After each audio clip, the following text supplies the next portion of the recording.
বিভিন্ন অনুষ্ঠান বাড়িতে বা দোকান থেকে আনিয়ে ভেজিটেবল চপ অনেকবার খেয়েছেন। বাট এই রেসিপিটা দেখলে বুঝতে পারবেন এটা বাড়িতে বানানো কতটা সহজ। আর এইটুকু গ্যারান্টি দিচ্ছি দোকানের চেয়ে অনেকটাই ভালো হবে। প্রথমেই একটা তাওয়াতে তেল গরম হয়ে গেলে দিয়ে দেব গোটা জিরে, পেঁয়াজ কুচি, লঙ্কা কুচি দিয়ে একটু ভেজে নেব। তারপর দিয়ে দেব আদা রসুন পেস্ট আর সমস্ত বেসিক মশলা, যেমন নুন, লঙ্কা, হলুদের গুঁড়ো, জিরের গুঁড়ো, গরম মসলা, চাট মসলা দিয়ে মশলাটা একটু খুব ভালো করে ভেজে নেব। তারপর দিয়ে দেবো ভেজিটেবল, বিট, গাজর, আলু সিদ্ধ, এগুলোকেও খুব ভালো করে ভেজে নেব। তারপর শেষে ধনেপাতা কুচি দিয়ে নামিয়ে রাখবো। এদিকে তৈরি করে নিচ্ছি ময়দার একটা ঘোল।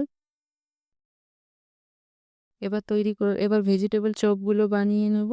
লো টু মিডিয়াম ফ্লেমে তেল গরম করতে বসিয়ে দেব। তারপর ময়দার ঘোলে ডিপ করে টোস্টের গুঁড়ো লাগিয়ে ভেজিটেবল চপগুলো ভেজে নেব। একে একে সমস্ত ভেজিটেবল চপগুলো খুব ভালো করে লাল লাল করে ভেজে নেব।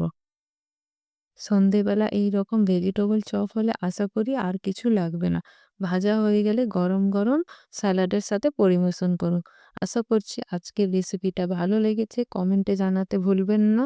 আল্লাহ হাফিজ।